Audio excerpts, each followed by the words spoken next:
Alright, so nagbabalik tayo sa ating violin tips and tricks. And for today's video, let's talk about the things that you shouldn't stress out about, no? Especially if you are a beginner. Ano ba yung mga dapat mo iniisip, dapat mo ginagawa? And the things that you shouldn't be too worried about if you are going to start out. Kasi I've been receiving a lot of messages. People are quite overthinking very simple things, no, especially for beginners nga, especially adult beginners, no, to be exact. And I just want to clear things out for you, no, kung gusto mo mag-start mag-aaral ng violin or any other instrument for that matter. Siguro ito yung mga dapat mong isipin. Yeah. So let's start off. First things first, no, don't overthink about the quality of the instrument that you are going to use, no? Kasi ang dami kong nare-receive na messages like people asking, "Sir, okay ba yung ganitong violin? Maganda ba yung sound quality ng violin na ganito? Maganda ba kung ito na yung bibilin ko? Ano yung dapat kong tignan or anong dapat kong bilhin na instrument?" No? Yung mga ganon, no? And personally, for me, no, kahit ako, nung nagsimula naman ako, I didn't get the best instrument agad, no?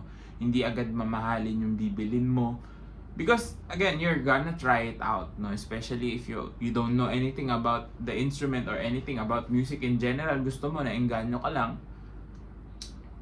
My best advice for that is try to get the best value for your money. So, ibig sabihin, not necessarily yung pinakamaganda, but the ones that's most accessible to you, no?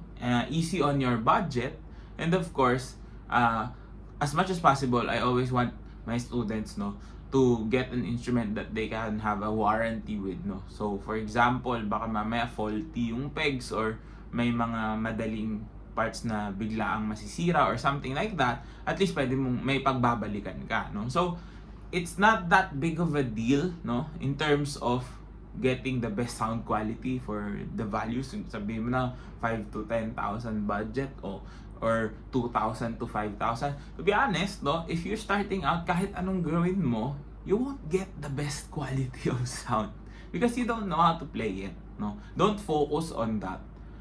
If you wanna start learning the instrument, start with any instrument that you can find that is playable. Yun lang naman yung kailangan mo eh.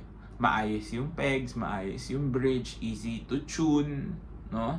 The strings are not worn out. O pinakamadali talaga is to buy something brand new. And that would help you out in starting your journey in learning any instrument for that matter, di ba? You don't have to buy the most expensive one agad. Kasi you're just dipping your toes in the water. You're just starting out. Gusto mo palang makita. Paano kung hindi mo pala siya magustuhan tapos nag-invest ka na ng malaki? Di ba? Parang mas masakit yun. So, for everyone who wants to start out, just buy the most accessible instrument for you. So, kung may mall malapit sa inyo, dun ka bumili para if ever may karoon ng problema, madali mo ibalik. No? And then, another thing that a lot of beginners stress out about is that what book do you need to use, no? So, parang akala kasi ng iba, parang there's books that are parang self-help books, ika, no? Parang gano'n na, okay, sige, bibili na lang ako ng violin and then I'll buy a book, no? Or sometimes download lang on the internet, no? Madali naman kasi ngayon mag-download ng resource materials and they think na matututo sila ng gano'n, no?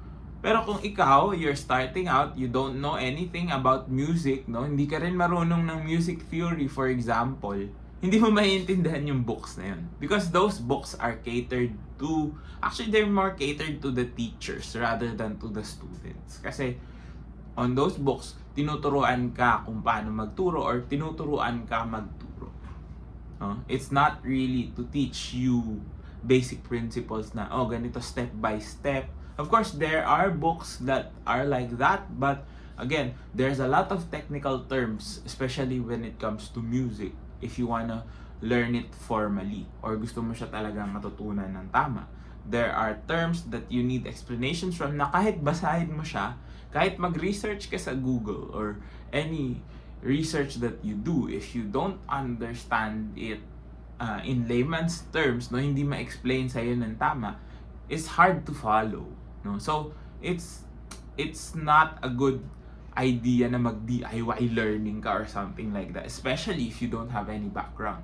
Syempre magkaiba yun kung marunong ka na ng music theory, you had lessons before with other instruments, and then you wanna try out another instrument. Of course, you already learned the process on how to learn certain things, no? Yun, iba yun. Pero if you are starting from scratch, from zero, bibili ka lang ng instrument, tapos mag-stress ka kung ano man maganda yung sound quality, tapos biglang bibili ka ng book na sa tingin mo matuturuan ka, anong klaseng book yung bibilin ko, all those things, it's not the best idea, no? I think yun nga, lagi naman natin sinasabi on this channel, I think a lot of teachers would agree that it's better to invest in a nice instrument, nice enough that you can play with it na hindi ka mahihirapan, and then invest in teachers.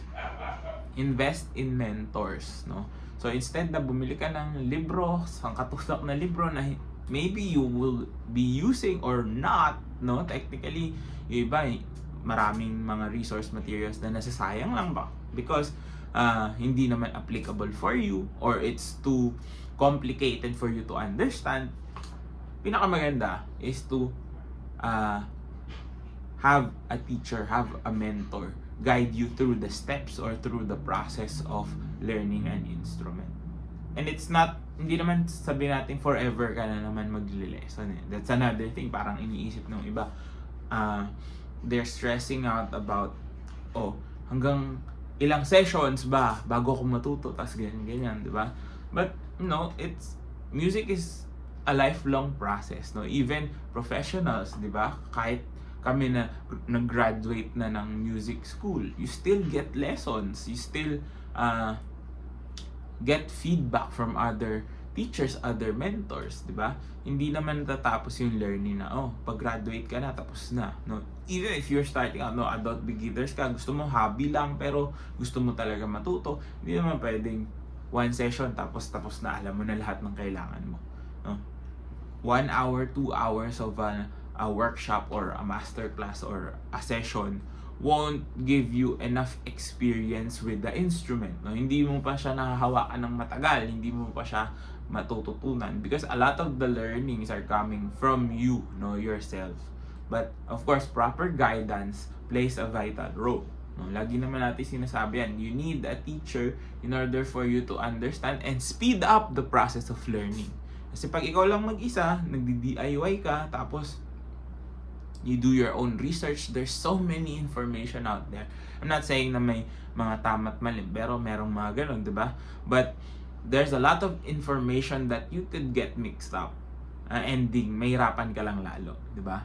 So instead of, investing in a high quality instrument agad, if you're starting out, no, if you're dipping your toes in the water nga, bago pa lang talaga, gusto mo lang matesting, buy something cheap and accessible, and then invest in lessons. Huwag mo na muna isipin yung books, huwag mo na muna isipin yung mga iba mo pang kailangan bilhin. Tsaka na yun kapag nakapag-lesson ka na. Kasi, malay mo, your teacher might give you the resource materials that you need to cater to his or her style of teaching, diba? Hindi naman kasi lahat ng teachers pare-parehas ng books na ginagamit or pare-parehas ng approaches in teaching. May mga teachers na hindi gagamit ng certain books, may teachers na gagamit ng ganitong libro, di ba? But the thing is, they will guide you through it. Wag mo silang pangunahan, wag mo pangunahan yung mga mentors mo, because they know what they are doing. They have at least a better idea or a better span of knowledge when it comes to your chosen field, kasi pinag-aralan din nila yan. So, trust those people. Don't overthink, don't overstress about simple things. If you really want to start, do some research, pag-isipan mo kung kaya mo ba, no? Pasok ba sa budget mo yung pag-aaral, and then, just play, just start. Kasi kung mag-iisip ka na mag-iisip, mahirapan ka lang at the end of the day. You're not going to enjoy, di ba? Kaya minsan nag-lead to too much frustration or a lot of people kasi gusto nila, yung na-research ko ganito, yan yung binili kong instrument. Bakit ganito yung sound? Ang pangit. Ganyan. Di ba? Bakit sabi sa libro, ganito yung gagawin ko. O ginawa ko naman. Pero bakit ganun pa rin? Di ba? So, it leads to a lot of frustrations because guidance is the most important part of learning. No? Kung wala kang mentor, syempre kahit magtanong-tanong ka, hindi naman catered to you yung magiging answers because you really need to be able to have this one-on-one experience with someone so that they know, assess your needs, what you need to understand, and of course, supplement you with the right knowledge and expertise. And so, if you are going to start out, yun lang naman kailangan mo isipin. Don't overthink, don't overcomplicate things. It's not that hard. You just need to start. And so, sana katulong tong video na to. If it did, please do drop a like, comment down below more content you'd like to see, and of course, subscribe to my YouTube channel. Follow me on all my socials, all the links you need down in the description box below. This has been Ryan Monakil for Violin Tips and Tricks, and I'll see you on the next video.